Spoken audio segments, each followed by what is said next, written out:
How are you doing? This is Steven with Merk Farms and doing the weekly update, kind of right on pace now that the kids are back in school.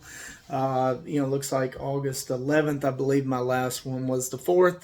So we're going to get right into it. A little update about just the ins and outs of some business this week. Really cool week. And then again, a tract of why I like it.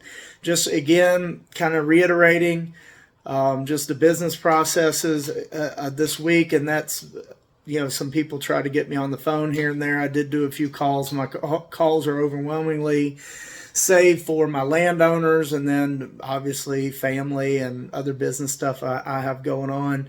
And again, to reiterate, why is everything done on text and email for the most part? It's so I've got a good record of what our interactions have been, honestly. A good example again popped up this week. One thing that I reiterate, always on the guard for, are just people that are basically trying to get tract location information and things like that to do, well, really, I experience people doing a lot of no good when they know where vacant land is at.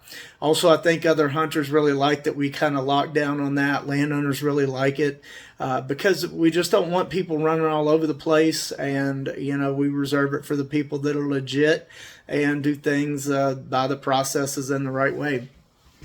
So going back to why everything is overwhelmingly on text and email, so I can track who knows what, who's going where, who's agreed to the data privacy, track location privacy, things like that. But again, perfect example, this a couple days ago, a guy hit me up, hey, do you have any Kentucky leases open? I'm like, well, yeah, plenty. And if you I didn't say this, but it's out there. You log in, it's mostly self-serve, you can see. And then kind of went down the line. Oh, well, what about this one? And, what do you think about this tract here? And I said, well, did you watch the video? There's a reason why I go out there 100-degree days and go and video these things. Again, non-committal on the video. Oh, well, where's the closest town at? Again, I didn't answer those questions. And again, just if you look at the video, most everything's answered. Look at the frequently asked questions. And then, well, do you have a video on, I didn't see the link to the video. I mean, it's on there. If you're logged in, you easily see it. Is there a video on this tract, such and such? Again, if you're looking at it and logged in, you can see all this information. Well, I went in and scrolled, and again, why do things on text and email? I saw plenty of communication history, especially typical why, on guard with this stuff and why we're collecting driver's licenses. Typical, last year about this time, started way up in Ohio, snooped all the way down to kind of central Kentucky, actually allegedly went and looked at one or two, and each one was, oh, well, there's trespassing here, and sent me several pictures of alleged stands and stuff on a property, which if you look at the frequently asked questions page, you'll know that most every property we assume is hunted. It could have been a hunter there before, it could have been somebody that's just using the property until it's organized. That's the way the wild land and vacant land tends to be. Never really had a problem when things were organized, but until things are organized, most people on a property say trespassing, they know other places to go. But again, I have no real idea if those pictures even came from that property. I'd been on the property. I'd never seen anything like that before. So again, my thing is I learned to quit chasing ghosts. And again, kind of a ghost chase. Oh, well, this one's being trespassed on. And then, went to the second one I give them location information on, and kind of same thing. Oh, well, I was out here, but somebody came out here and ran me off. And that was the last communication that I had with this person over a year ago, almost to the date. And again, in my opinion, I don't know. I don't know for sure, the ins and outs of what happened and what's going on. But all those are super red flags to me. Honestly, that's somebody I'm not going to be working with. not abiding by the processes, not using their membership, not logged in. I didn't even make it to the part of collecting their driver's license this year, which for sure I would have collected that driver's license. But again, for all I know, it just appears on face that just somebody, probably a trespass hunter, probably somebody who, again, we're cutting that out with the driver's license and other processes, that, for all I know, found two pieces of land that weren't, leased and hunted yet, and may have just become the trespass hunter, which has happened and does happen. Which is why I'm very, very tight on information now, and why we collect licenses for easy referral to law enforcement now. So that's just the bottom line. So again, that's why, to reiterate, I do things on text and email. I want to know what our history's been. I want to know what we've said to each other before. I want to know what has gone on before, because obviously, the fool me once thing, I'm not going to really be fooled again. I like seeing that history.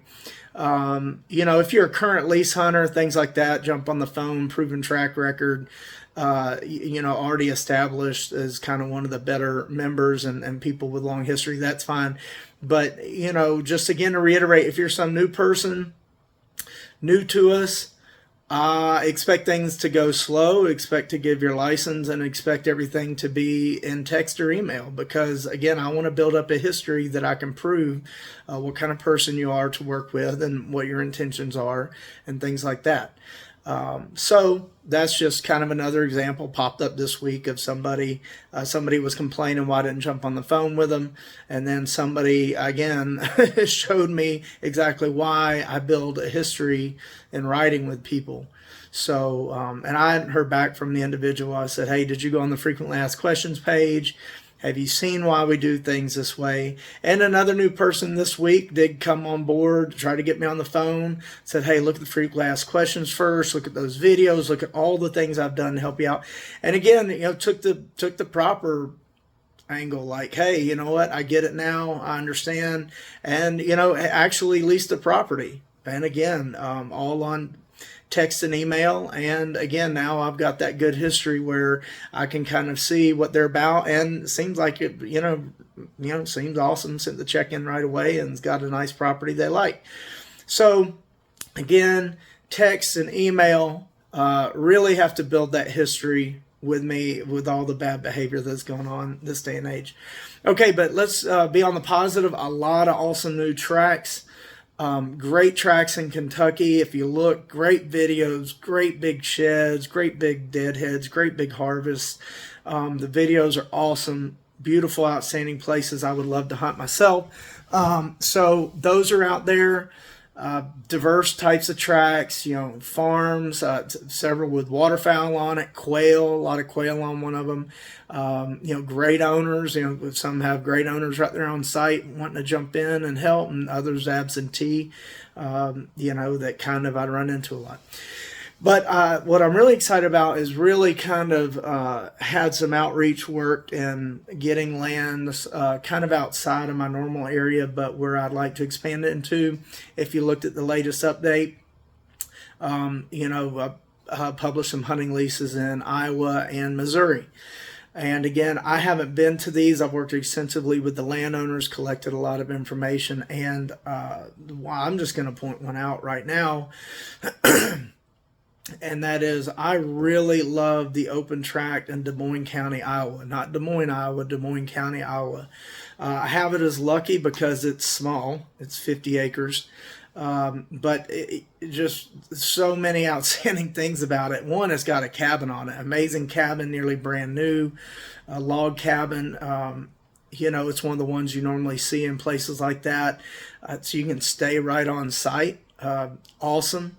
And the best thing I love is that, man, it lays like I like a property laid, like I call it the puzzle piece, layout from the aerial. If you look, the croplands just really snake in and out of the woods. I mean, gosh, it's a ton of small food plots. It's a ton of different stand locations. It's just awesome. I get excited for properties that lay like that. Man, deer more than likely feel super safe in there. I can't even believe they hardly harvest the crops whenever you get skinny fields like that. But nonetheless, it is awesome. I also like it because it's in a great place in Iowa. Iowa, is well known as a big deer state. This is in a big deer county. If you look, a lot of outfitters, a lot of history in that area. I think I looked the couple biggest deer, and it was in the 2000s.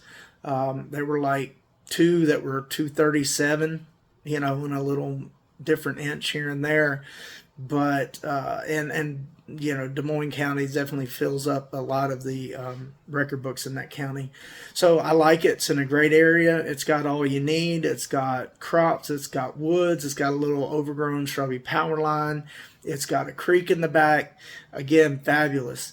You can jump on there, look at the price. Again, it's the owner likes it, has hunted it before, but it's getting to be too far away for them, so they like to put it out for hunting lease. And again, just check it out if you want it. My thing is, it's a heck of a deal compared to getting an outfitter in the area. A lot of outfitters in that area. I wouldn't know why you wouldn't just put that money towards this hunting lease, you and a friend or a family member, and have it private, have a cabin there, make some probably great hunting memories, and have some outstanding hunting. So this is Stephen, Merk Farms Hunting, giving my weekly update, just a little bit on kind of some business practices. Been an awesome week. Lots of new land, jump on there. Lots of new awesome land, lots of new awesome videos in my normal areas, and then again, happy have these in Iowa, and a great spot in Missouri also. May cover next week if it's still open. I don't know, or I may double back on these awesome ones that I posted videos on in Kentucky. But a lot of great opportunities out there. Again, don't expect the fire sale with all these. Wait till about late November and then just do an extended hunting lease. So if you like it, you just need to get on it now if you see something open out there.